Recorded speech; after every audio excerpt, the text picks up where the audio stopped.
નમસ્કાર વિદ્યાર્થીની બહેનો. સમાજશાસ્ત્ર પાઠ 1 સમાજશાસ્ત્રનો પરિચય ભાગ 2માં આપનું સ્વાગત છે.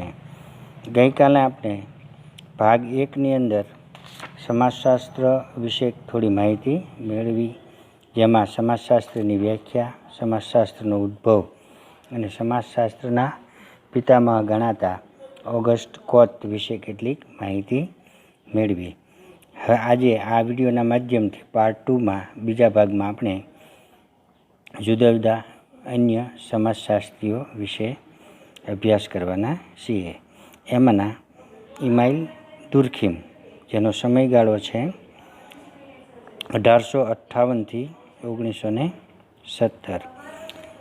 ફ્રાન્સના વિદ્વાન ઇમાઇલ દુર્ખીમે સમાજના નક્કર વૈજ્ઞાનિક અભ્યાસ દ્વારા ઓગસ્ટ કોન્તે રોપેલા સમાજરૂપી બીજને અંકુરિત કરવાનું કાર્ય કર્યું. દુર્ખીમ માનતા હતા કે સમાજશાસ્ત્ર એ માત્ર સમાજનું પૃથ્થકરણ કરતું નથી, પરંતુ તેની વિશેષ તો તે સામાજિક જીવનની કળા છે. સમાજશાસ્ત્ર કોઈ અગોચર વિશ્વનો નહીં, પરંતુ જીવંત વ્યક્તિઓના સમૂહનો અભ્યાસ કરતું હોવાથી દુર્ખીમને આ વિષયના અભ્યાસમાં વિશેષ રસ જાગૃત થયો. તેમનું ધ્યેય વ્યક્તિ અને સમૂહ વચ્ચેના સંબંધો શોધવાનું હતું. સમૂહની વ્યક્તિ ઉપર શું અસર થાય છે અને તેને ચકાસવાનું હતું. તેથી જ તેમણે સામાજિક તથ્યોનો અભ્યાસ કરવા પર ભાર મૂક્યો. દુર્ખીમના મતે સામાજિક તથ્યો સમૂહ જીવનમાંથી ઉદ્ભવે છે. સામાજિક જે તથ્યો છે એ સમાજના સમૂહ જીવનમાંથી ઉદ્ભવે છે. આવા તથ્યો વ્યક્તિની બહાર છે અને વ્યક્તિને અમુક રીતે વર્તન કરવા માટે ફરજ પાડે છે. વળી આ તથ્યોનું વસ્તુલક્ષી રીતે નિરીક્ષણ કરી શકાય છે. ઉદાહરણ તરીકે ભારતીય સમાજના સંદર્ભમાં આપણે રિવાજો, પરંપરાઓ વગેરેને સામાજિક તથ્ય તરીકે ઓળખી શકીએ. આપણા રીત રિવાજો, પરંપરાઓ એને સામાજિક તથ્ય કહી શકાય. તેમનું કહેવું એવું હતું કે તેની સમૂહ જીવન તથા વ્યક્તિ જીવન ઉપર અસર પડી શકે છે. દુર્ખીમ જણાવે છે કે સામાજિક તથ્યોને વસ્તુઓ તરીકે જોવા જોઈએ, જેથી તેનો અભ્યાસ બરાબર રીતે કરી શકાય. ધ રૂલ્સ ઓફ સોશિયલ મેથડમાં સામાજિક તથ્યોની સમજૂતી આપીને દુર્ખીમે સમાજશાસ્ત્રના પદ્ધતિશાસ્ત્રમાં મહત્ત્વનું પ્રદાન આપ્યું છે. આ ઉપરાંત આત્મહત્યા, શ્રમજીવન અને સામાજિક એકતા, ધર્મ, સામૂહિક વિકાસ, સામૂહિક પ્રતિનિધિત્વ જેવા સિદ્ધાંતો આપીને દુર્ખીમે સમાજશાસ્ત્રમાં પોતાનું મહત્ત્વનું યોગદાન આપ્યું છે. તેમનું પુસ્તક ધ રૂલ્સ ઓફ સોશિયોલોજિકલ મેથડમાં તેમને સામાજિક તથ્યોની સમજૂતી આપી છે. આ ઉપરાંત તેમને આત્મહત્યા, શ્રમ વિભાજન એટલે કામનું વિભાજન, સામાજિક એકતા, ધર્મ, સામૂહિક પ્રતિનિધિત્વ જેવા સિદ્ધાંતો આપી અને સમાજશાસ્ત્રમાં પોતાનું યોગદાન આપ્યું છે. એના પછીના સમાજશાસ્ત્રી હર્બર્ટ સ્પેન્સર, એમનો સમયગાળો છે 1820થી 1903. 19મી સદીના બ્રિટિશ સમાજશાસ્ત્રી હર્બર્ટ સ્પેન્સરે સને 1973માં ધ સ્ટડી ઓફ સોશિયોલોજી અને ઈસવીસન 1873માં ધ પ્રિન્સિપલ ઓફ સોશિયોલોજી જેવા પુસ્તકમાં સમાજના વિકાસની પ્રક્રિયા સમજાવવા માટે સામાજિક ઉત્ક્રાંતિનો સિદ્ધાંત રજૂ કર્યો. તેમનું પુસ્તક ધ સ્ટડી ઓફ સોશિયોલોજી અને 1873ની અંદર એમનું બીજું પુસ્તક the principle of the sociology જેવા પુસ્તકની અંદર એને સમાજના વિકાસની પ્રક્રિયા સમજાવવાનો પ્રયત્ન કર્યો અને તે માટે સામાજિક ઉત્ક્રાંતિનો એક સિદ્ધાંત એમણે રજૂ કર્યો. સ્પેન્સરે સમાજની જીવંત દેહ સાથે તુલના કરી. એમણે આખા સમાજને આપણો જે જીવંત દેહ હોય, જીવતો દેહ હોય, એની સાથે તુલના કરી, એની સાથે સરખાયો. સમાજને એક જીવંત પ્રાણી તરીકે એમને વર્ણવ્યો. જેમ શરીર જુદા જુદા ભાગોનું બનેલું છે, એવી જ રીતે સમાજ પણ જુદા જુદા ભાગનો બનેલો છે અને જો સમાજને જીવંત રાખવો હોય તો તેના બધા ભાગો સાથે મળીને કાર્ય કરવું પડશે. એ બાબત પર સ્પેન્સરે પોતાના સિદ્ધાંતોમાં સ્પષ્ટતા કરી. તેમના સિદ્ધાંતમાં પ્રાણીઓની માફક સમાજની પણ ઉત્ક્રાંતિ થાય છે એ બાબતની વિશેષ મહત્ત્વ રહ્યું છે એવું કહ્યું. એમને આખા સમાજને શરીર સાથે સરખાવ્યો. શરીરના બધા ભાગો બરાબર કામ કરે તો શરીર જીવંત રહે, એમ સમાજના બધા ભાગો છે બરાબર કાર્ય કરે, એ આપણે આગળ ભણશું સામાજિક સંસ્થાઓ વગેરે, તો સમાજ છે એ જીવંત રહે એવું એમને સ્પષ્ટ કર્યું. વિશેષ ઉલ્લેખનીય છે કે ગુજરાતના ક્રાંતિવીર શ્યામજી કૃષ્ણ વર્મા પોતાના લંડન નિવાસ દરમિયાન હર્બર્ટ સ્પેન્સરના પ્રભાવ હેઠળ આવ્યા હતા અને સ્પેન્સરના અવસાન બાદ તેઓએ હર્બર્ટ સ્પેન્સર ઇન્ડિયન ફેલોસોફી પણ જાહેર કરી હતી. શ્યામજી કૃષ્ણ વર્મા ગુજરાતના ક્રાંતિકારી જ્યારે લંડન હતા ત્યારે તે હર્બર્ટ સ્પેન્સરના સંપર્કમાં હતા અને હર્બર્ટ સ્પેન્સરનું અવસાન થયું તે પછી તેને શ્યામજી કૃષ્ણ વર્માએ ઇન્ડિયન ફિલોસોફી પણ જાહેર કરી. કાર્લ માર્ક્સ, એનો સમયગાળો છે 1818 થી 1883. જર્મનીના વિદ્વાન કાર્લ માર્ક્સ સમાજશાસ્ત્રના સંઘર્ષવાદી અને સમાજવાદી વિચાર શાખાના પ્રણેતા મનાય છે. માર્ક્સ સૌ પ્રથમ એવા વિચારક હતા કે જેમણે ઐતિહાસિક ઘટનાઓ પર આર્થિક પરિસ્થિતિનો પ્રભાવ હોય છે એ વાત પર ભાર મૂક્યો. તે સમાજવાદી વિચારધારા ધરાવતા હતા.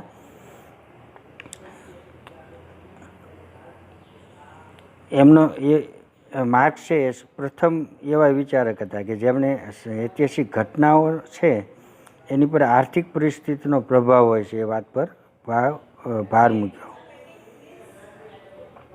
તેમના મતે ઇતિહાસમાં જુદા જુદા તબક્કે ઉત્પાદનના સાધનોના આધારે સામાજિક વર્ગની રચના થાય છે અને ઇતિહાસના પ્રત્યેક તબક્કે હંમેશા બે વર્ગનું પ્રભુત્વ રહેલું છે. આ બે વર્ગો એટલે માલિક વર્ગ અને બીજો શ્રમજીવી વર્ગ. માર્ક્સ કહે છે કે આ બંને વર્ગો વચ્ચે હંમેશા સંઘર્ષ ચાલ્યા કરે છે. વર્ગ સંઘર્ષની આ સતત ચાલતી પ્રક્રિયા અંગે તેઓ કમ્યુનિસ્ટ મેનિફેસ્ટોમાં લખે છે કે માનવ સમાજનો આજ સુધીનો ઇતિહાસ વર્ગ સંઘર્ષનો ઇતિહાસ છે. માર્ક્સે વિશ્વભરમાં શ્રમજીવીઓને એક થઈ મૂડીવાદી સમાજ વ્યવસ્થા દૂર કરી વર્ગવિહીન સમાજ વ્યવસ્થા સ્થાપવાનું આહ્વાન કર્યું છે. તેમણે લખેલું જે દાસ કેપિટલ પુસ્તક છે એ આજે પણ એટલું જ લોકપ્રિય છે. કાર્લ માર્ક્સના વિચારો સમાજશાસ્ત્ર ઉપરાંત અર્થશાસ્ત્ર, રાજ્યશાસ્ત્ર, તત્વજ્ઞાન જેવા સામાજિક વિજ્ઞાનોમાં પણ વિશેષ મહત્ત્વના રહ્યા છે.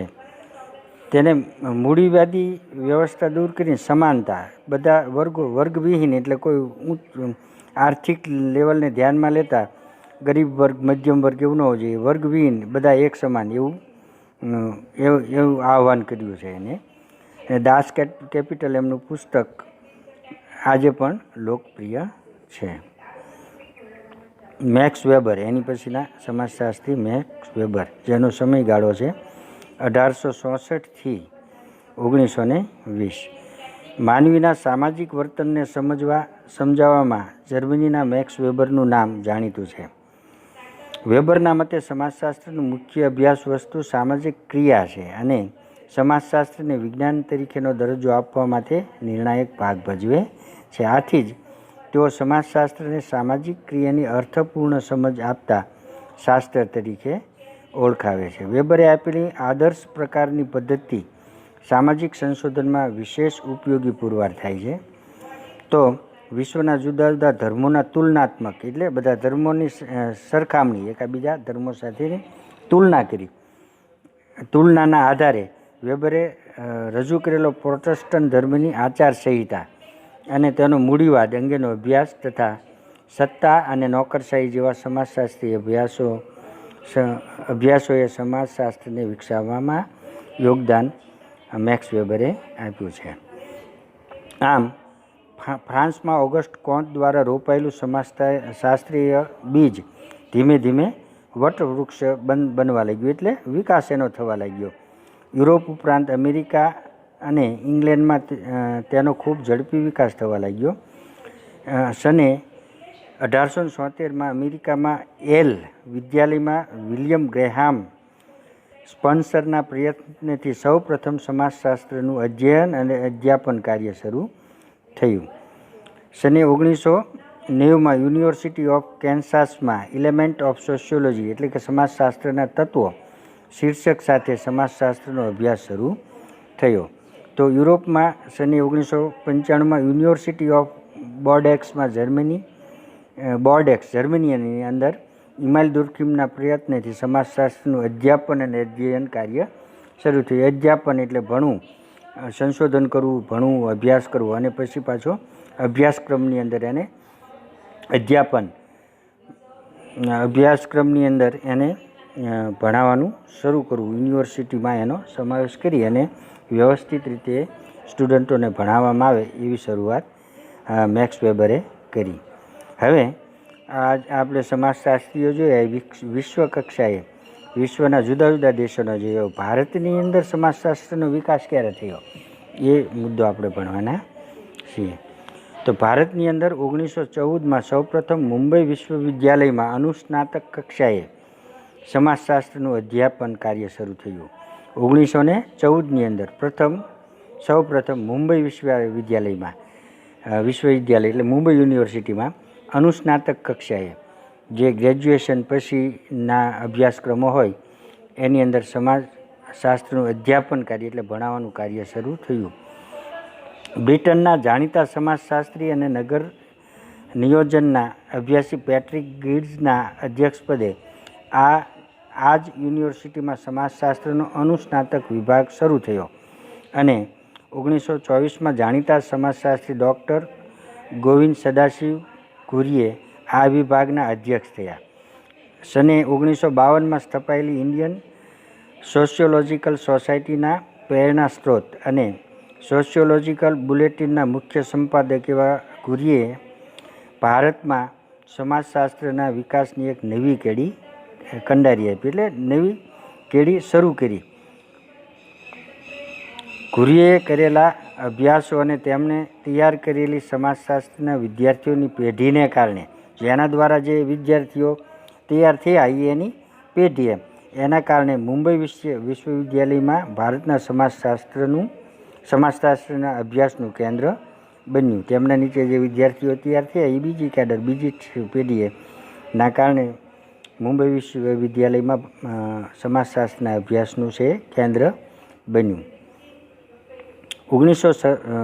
જુદા જુદા તબક્કે ક્યારે ભારતમાં શરૂઆત થઈ આપણે સમજ મેળવી રહ્યા છીએ.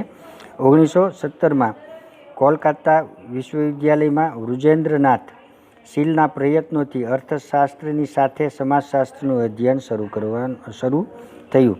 તો લખનૌ વિશ્વવિદ્યાલયમાં રાધાકમલ મુખર્જી, આપણે પરીક્ષાના પ્રશ્નોત્તરી માટે યાદ રાખવાનું છે કોના દ્વારા ક્યાં. રાધાકમલ મુખર્જી અને ડીપી મુખર્જીએ પુણે વિશ્વવિદ્યાલયમાં ઈરાવતી કરવેએ સમાજશાસ્ત્રના વિકાસમાં મહત્વપૂર્ણ ભૂમિકા ભજવી. ભારતના જુદા જુદા સમાજશાસ્ત્રીઓએ સમાજશાસ્ત્રના વિકાસમાં મહત્ત્વનું પ્રદાન કર્યું છે, જેમ કે M.N. Srinivas, S.C. Dube, A.R. Desai, DP Mukherjee, David Hardiman, Yogendra Singh, A.M. Shah વગેરે.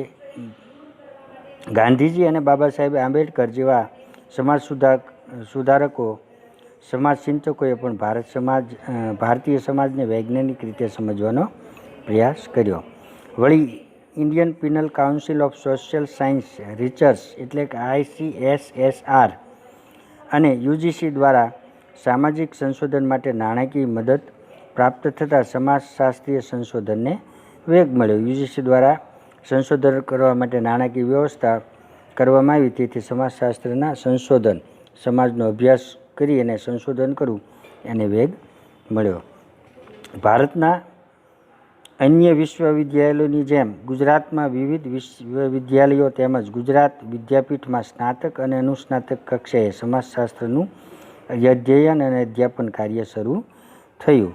સ્નાતક એટલે ગ્રેજ્યુએટ, અનુસ્નાતક એટલે પોસ્ટ ગ્રેજ્યુએટ એ કક્ષાએ સંશોધન કરવાનું અને અધ્યાપન ભણાવવાનું કામ શરૂ થયું. આ ઉપરાંત મેડિકલ, નર્સિંગ જેવા અભ્યાસક્રમોમાં પણ સમાજશાસ્ત્ર એક વિષય તરીકે શીખવવામાં આવી રહ્યો છે. આ ઉપરાંત સુરત ખાતે IP દેસાઈએ સ્થાપેલી સેન્ટર ફોર સોશિયલ સ્ટડીઝ નામની સંસ્થા ગુજરાતમાં સર્જનાત્મક સામાજિક સંશોધનને વેગ આપી રહી છે. આ જ સંસ્થાના અર્થાત નામના સામયિકે ગુજરાતમાં આ જ સંસ્થાના અર્થાત નામના સામયિકે ગુજરાતના સંશોધકોના સંશોધન લેખો પ્રકાશિત કરી તેની સંશોધન પ્રવૃત્તિને પ્રોત્સાહન પૂરું પાડ્યું. અર્થાત નામનું જે સામયિક છે એની અંદર સમાજશાસ્ત્રના લેખો તેમણે પ્રકાશિત કર્યા અને સમાજશાસ્ત્રનું જે સંશોધન અને કાર્ય છે એને પ્રોત્સાહન પૂરું પાડ્યું. ગુજરાતના સમાજશાસ્ત્રના વિકાસમાં N.A. થુથી, I.P. દેસાઈ, અક્ષયકુમાર દેસાઈ, નીરા દેસાઈ, તારાબેન પટેલ, A.M. શાહ વગેરેનું યોગદાન રહ્યું છે. સમાજશાસ્ત્રનું વિષયક ક્ષેત્ર, કોઈ પણ શાસ્ત્ર હોય તો એનું વિષયક ક્ષેત્ર નક્કી કરેલું ક્ષેત્ર કયું છે આપણે સમજવાનો પ્રયત્ન કરીએ. અહીં વિષયની સાથે સંકળાયેલો ક્ષેત્ર શબ્દ આપણે સમાજશાસ્ત્ર વિષયની ચોક્કસ સીમા, હદ, લિમિટ નક્કી કરી આપે છે. આ નિયત કરવામાં આવેલી સીમારેખામાં જે બાબતોનો સમાવેશ કરવામાં આવે તે જ સમાજશાસ્ત્રનું વિષય વસ્તુ છે. અને જે નક્કી કરેલી સીમારેખા છે એની અંદર જે બાબતો આવે એ સમાજશાસ્ત્રનું વિષય વસ્તુ છે. આ રીતે જોતાં અન્ય સામાજિક વિજ્ઞાનોની જેમ સમાજશાસ્ત્રને પણ પોતાનું આગવું વિષય ક્ષેત્ર અને વિષય વસ્તુ છે. મૂળભૂત રીતે સામાજિક સંબંધો અને સામાજિક સંસ્થાઓનો અભ્યાસ કરતું સમાજશાસ્ત્ર આપણી આસપાસના અનેકવિધ સામાજિક પાસાઓને આવરી લે છે. તેમાં ખાસ કરીને સમાજનું સાતત્ય જાળવતા અને તેમાં પરિવર્તન લાવતા પરિબળોને સમજાવે છે. સમાજશાસ્ત્રના વિષયવસ્તુમાં સમાજ જીવનના મૂળભૂત એકમો, પાયાની સામાજિક સંસ્થાઓ, પ્રક્રિયાઓ અને સમસ્યાઓનો સમાવેશ થાય છે. એલેક્સ ઇક્લિસ નામના વિદ્વાને તેનું વિસ્તૃત વર્ણન કર્યું છે. અહીં આપણે સમાજશાસ્ત્રના અભ્યાસને નીચે મુજબ સમજશું. સંસ્થાઓ વગેરેની માહિતી આપણે આગળના પ્રકરણોમાં કરવાના છીએ. અહીં આપણે સમાજશાસ્ત્રના અભ્યાસ વસ્તુને લગતી કેટલીક સમજ મેળવશું. સમાજના મૂળભૂત એકમોનો અભ્યાસ. મૂળભૂત એકમોનો અભ્યાસ તો એની અંદર એક, સમાજમાં વ્યક્તિઓ વચ્ચેના સંબંધો, આંતરક્રિયાઓ, સામાજિક ધોરણો, સામાજિક જુદા જુદા દરજ્જાઓ, સામાજિક જુદી જુદી ભૂમિકાઓ, સામાજિક માળખું વગેરેનો અભ્યાસ. આ બધાનો આપણે વિસ્તૃત આગળના એકમોમાં ચર્ચા કરવાના છીએ. બીજું, સામાજિક સમૂહો અને તેના પ્રકારો, લક્ષણો અને સમૂહ વચ્ચેના આંતર સંબંધો, એટલે એક સમૂહનો બીજા સમૂહ સાથેનો આંતરિક સંબંધ. ત્રીજું, સમુદાય, ગ્રામ સમુદાય, નગર સમુદાય, આદિવાસી સમુદાય. 4, સામાજિક મંડળો અને સંગઠનો. 5, સમાજની વસ્તી વિષયક લાક્ષણિકતાઓ, કયા વર્ગની કેટલી વસ્તી વગેરે એ પણ આગળ આપણે શીખવાના છીએ. પાયાની સામાજિક સંસ્થાઓનો અભ્યાસ. પાયાની સામાજિક સંસ્થાઓ તો કુટુંબ અને સગાઈ સંબંધો, આર્થિક સંસ્થાઓ એટલે કે વ્યાપાર વાણિજ્ય, ઔદ્યોગિક સમૂહો, વ્યવસાયિક જૂથો વગેરે. રાજકીય સંસ્થાઓ એટલે કે સરકાર, રાજકીય પક્ષો, ધારાસભા, પંચાયત વગેરે. 4, કાનૂની સંસ્થાઓ એટલે કે બંધારણ, કાનૂન વ્યવસ્થા, કાનૂન અને સામાજિક પરિવર્તન. 5, ધાર્મિક સંસ્થાઓ, એની અંદર ધર્મ, સંપ્રદાય, સાંપ્રદાયિક તણાવો. આને આપણે ડિટેલ્સમાં આગળ ભણવાના છીએ. 6, જ્ઞાતિ વ્યવસ્થા, જ્ઞાતિનો ઉદ્ભવ અને વિકાસ અને લાક્ષણિકતાઓ. જ્ઞાતિની વ્યવસ્થા કેવી છે ભારતની અંદર, એનો ઉદ્ભવ કેવી રીતે થયો અને એનો વિકાસ કેવી રીતે થયો, આ મુદ્દાઓની અંદર ભણવાનું છે. 7, શિક્ષણ સંસ્થાઓ એટલે શિક્ષણ સંસ્થાઓ અને સામાજિક પરિવર્તનના સાધન તરીકે શિક્ષણનું શું મહત્ત્વ છે એ. પાયાની સામાજિક પ્રક્રિયાઓ તો સહકાર, સ્પર્ધા, સંઘર્ષ, અનુકૂલન અને આત્મસાતીકરણ જેવી પ્રક્રિયાઓ. 2, સમાજના સભ્યોને સમાજમાન્ય વર્તનો અને ધોરણો શીખવતી સામાજિકરણની પ્રક્રિયા. બાળક જન્મે પછી એનું ધીમે ધીમે કઈ રીતે સામાજિકરણ થાય એ આ પોઈન્ટમાં આપણે ભણવાનું આવશે. 3, સામાજિક વિચલન અને સામાજિક નિયંત્રણની પ્રક્રિયા. સમાજ વિચલન કેમ થાય, એનું નિયંત્રણ કેમ કરવું, એ પ્રક્રિયાઓ. સમાજશાસ્ત્રનો અન્ય સામાજિક વિજ્ઞાનો સાથેનો સંબંધની આપણે હવે માહિતી મેળવશું. ઉપરના મુદ્દાઓ છે આપણા આગળના ચેપ્ટરના અંદર વિગતે સમજવાના છીએ. અહીંયા એની હળવી માહિતી આપેલી છે. સમાજશાસ્ત્રનો અન્ય સામાજિક વિજ્ઞાનો સાથેનો સંબંધ. 1. સમાજશાસ્ત્ર અને માનવશાસ્ત્ર, એની બે વચ્ચે શું સંબંધ છે એ આપણે જોવાનું છે. માનવશાસ્ત્ર માનવીનો અભ્યાસ કરનારું વિજ્ઞાન છે, જ્યારે સમાજશાસ્ત્ર સમાજનો વૈજ્ઞાનિક અભ્યાસ કરે છે. સમાજશાસ્ત્ર માનવીના આરંભથી લઈ સાંપ્રત જીવન સુધીની શારીરિક, સાંસ્કૃતિક અને પુરાતત્વીય પાસાને સમજવાનો પ્રયત્ન કરે છે. આ રીતે સમાજશાસ્ત્રને 3 ભાગમાં વહેંચી શકાય. અ. શારીરિક માનવશાસ્ત્ર. બ. સાંસ્કૃતિક માનવશાસ્ત્ર. ક. પુરાતત્વીય માનવશાસ્ત્ર. શારીરિક માનવશાસ્ત્ર માનવી શરીરની રચના, તેના જુદા જુદા શારીરિક લક્ષણો, માનવીની જુદી જુદી જાતિઓ અને આ જાતિના એકબીજાથી કઈ રીતે જુદી પડે છે. સમાજની માણસોની જે જુદી જુદી જાતિઓ છે એ એકબીજાથી કઈ રીતે જુદી પડે છે એનો અભ્યાસ કરે છે. સાંસ્કૃતિક માનવશાસ્ત્ર આદિમાનવ, જે સાંસ્કૃતિક માનવશાસ્ત્ર છે એ શેનો અભ્યાસ કરે છે? તો આદિમાનવના આચારો, રૂઢિઓ, જીવનશૈલી, તેની સામાજિક સંસ્થાઓ કેવી હતી વગેરેનો અભ્યાસ કરે છે. જ્યારે પુરાતત્વીય માનવશાસ્ત્ર સંશોધન દરમિયાન પ્રાપ્ત થયેલા અવશેષો, પુરાતત્વ ખાતું એવો આપણે શબ્દ સાંભળ્યો છે. તો આ પુરાતત્વીય જે માનવશાસ્ત્ર આખું છે એનું સંશોધન દરમિયાન જે અવશેષો, પુરાતન કાળમાંથી આપણે અવશેષો એવું ભણી ચૂક્યા છીએ, ના આધારે પુરાતન સંસ્કૃતિનો ઉદ્ભવ અને એનો વિકાસ કેવી રીતે થયો હતો એનો અભ્યાસ એ કરે છે. એક રીતે જોઈએ તો માનવશાસ્ત્ર સમાજશાસ્ત્રના અભ્યાસની પૂર્વ તૈયારીનો તબક્કો છે. વળી માનવશાસ્ત્ર અને સમાજશાસ્ત્ર વચ્ચેની ભેદરેખા ખૂબ પાતળી છે, એટલે એમ નજીક નજીક છે. બંનેના પદ્ધતિશાસ્ત્ર અને દૃષ્ટિકોણમાં તફાવત હોવા છતાં આ બંને વિજ્ઞાનો પરસ્પરાવલંબી છે. બંને પોતપોતાની રીતે પરસ્પરાવલંબી છે, એકબીજા ઉપર આધાર પણ રાખવો પડે છે એના અભ્યાસની અંદર. માનવશાસ્ત્રના શારીરિક લક્ષણો, સંસ્કૃતિને સમજવાનો પ્રયત્ન કરે છે, જ્યારે સમાજશાસ્ત્રના અભ્યાસનું કેન્દ્રબિંદુ માનવ સમાજ અને સામાજિક સંબંધો છે. આમ જો માનવ સમાજ અને સામાજિક સંબંધોને સમજવા હોય તો સંસ્કૃતિની સમજ મેળવવી પડે, એટલે એકબીજા ઉપર આલંબિત છે, પરસ્પર અવલંબિત છે. આથી માનવશાસ્ત્રના અભ્યાસ વિના સમાજશાસ્ત્રનો અભ્યાસ અધૂરો છે. હવે બીજો, સમાજશાસ્ત્ર અને મનોવિજ્ઞાન. મનોવિજ્ઞાન વ્યક્તિના વર્તનનો અભ્યાસ કરતું શાસ્ત્ર છે. સમાજલક્ષી મનોવિજ્ઞાન સમાજ અને જૂથમાં રહેલી વ્યક્તિના વર્તનો અથવા વ્યક્તિનો તેના જૂથ જીવન, જૂથના ધોરણો, મૂલ્યો, ધ્યેયો વગેરેના સંદર્ભમાં અભ્યાસ કરે છે. જ્યારે સમાજશાસ્ત્ર સમાજનો અભ્યાસ કરે છે. સમાજ વ્યક્તિઓનો બનેલો છે, એટલે વ્યક્તિના વલણો વગેરે તે કેવા હોઈ શકે એના અભ્યાસ માટે પાછું મનોવિજ્ઞાન ઉપર પણ જવું પડે છે. એટલે કે મનોવિજ્ઞાન સમાજની ઉપર, સમાજલક્ષી મનોવિજ્ઞાન ઉપર આધાર પણ રાખવો પડે છે. સમાજશાસ્ત્ર સમાજનો અભ્યાસ કરે છે, એના જુદા જુદા જૂથ વગેરે, તો એ વ્યક્તિના જૂથ છે એ વ્યક્તિના બનેલા હોય છે.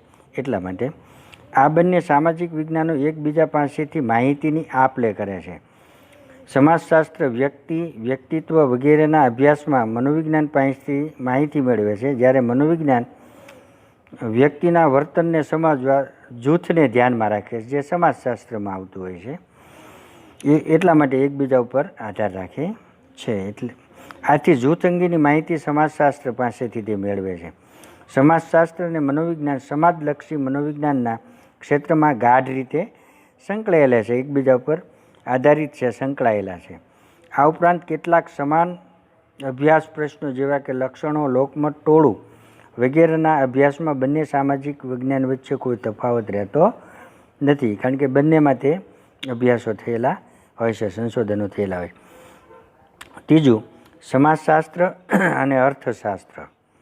માનવીના આર્થિક સંબંધોને સમજવા એ અર્થશાસ્ત્રનું મુખ્ય ધ્યેય છે. અર્થશાસ્ત્રનું મુખ્ય ધ્યેય શું છે?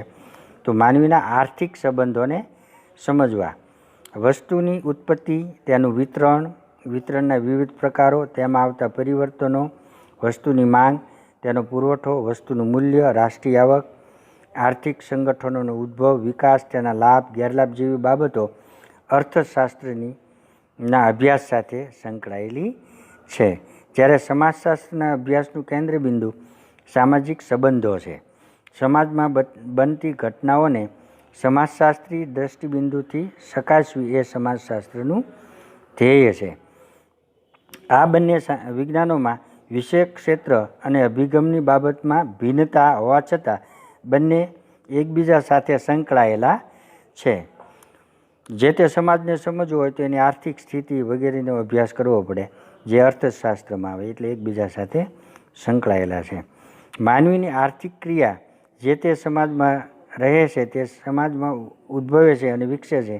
એટલે એમ કહી શકાય કે સમાજની આર્થિક પ્રક્રિયાઓથી અને આર્થિક ક્રિયાઓ સમાજથી પ્રભાવિત થાય છે.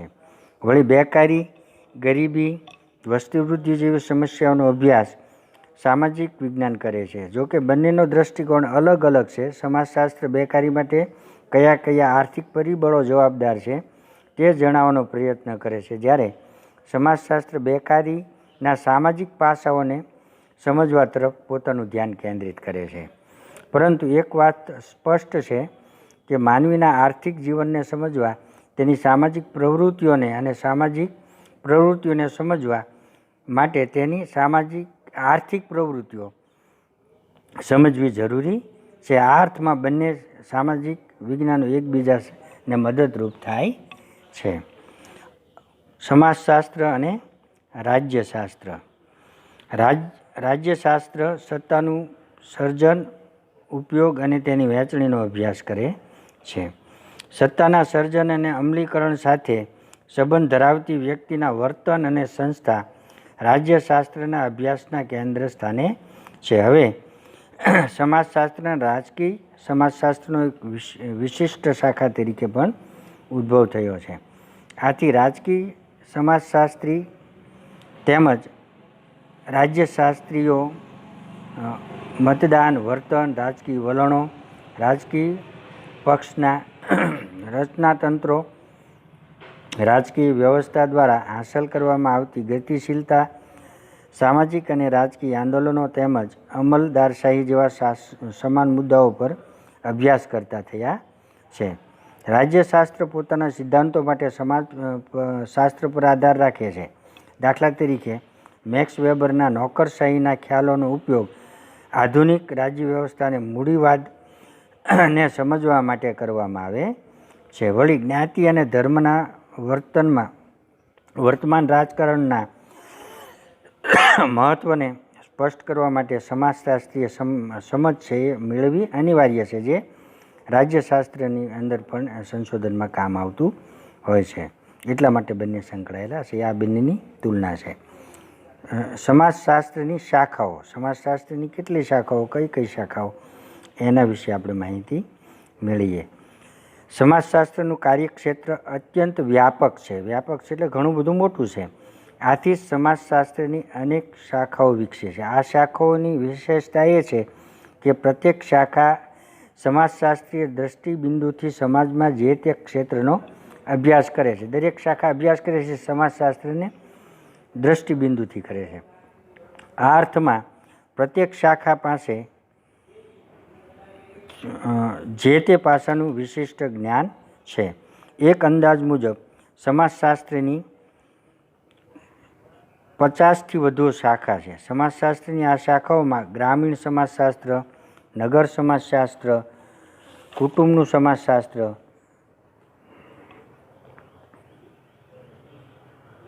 શિક્ષણનું સમાજશાસ્ત્ર, પ્રાદેશિક સમાજશાસ્ત્ર, ઔદ્યોગિક સમાજશાસ્ત્ર, જ્ઞાનનું સમાજશાસ્ત્ર, તબીબી સમાજશાસ્ત્ર, સામાજિક માનવશાસ્ત્ર, સમાજલક્ષી મનોવિજ્ઞાન, ધર્મનું સમાજશાસ્ત્ર, સ્ત્રીઓનું સમાજશાસ્ત્ર, સાહિત્યનું સમાજશાસ્ત્ર, વિકાસનું સમાજશાસ્ત્ર, યુવાનોનું સમાજશાસ્ત્ર, કાનૂનનું સમાજશાસ્ત્ર વગેરેનો સમાવેશ થાય છે. ભારતમાં સમાજશાસ્ત્રના વિકાસમાં આ તમામ શાખાઓનું વિશિષ્ટ યોગદાન રહેલું છે. સમાજશાસ્ત્રની લગભગ 50 જેટલી શાખાઓ છે. એ બધાનું વિશિષ્ટ યોગદાન ભારતની અંદર સમાજશાસ્ત્રના વિકાસમાં રહેલું છે. આ એકમમાં આપણે સમાજશાસ્ત્રનો ઉદ્ભવ, વિકાસનો પરિચય કેળવી સમાજશાસ્ત્રના અન્ય વિજ્ઞાનો સાથેના સંબંધો અંગે માહિતી મેળવી.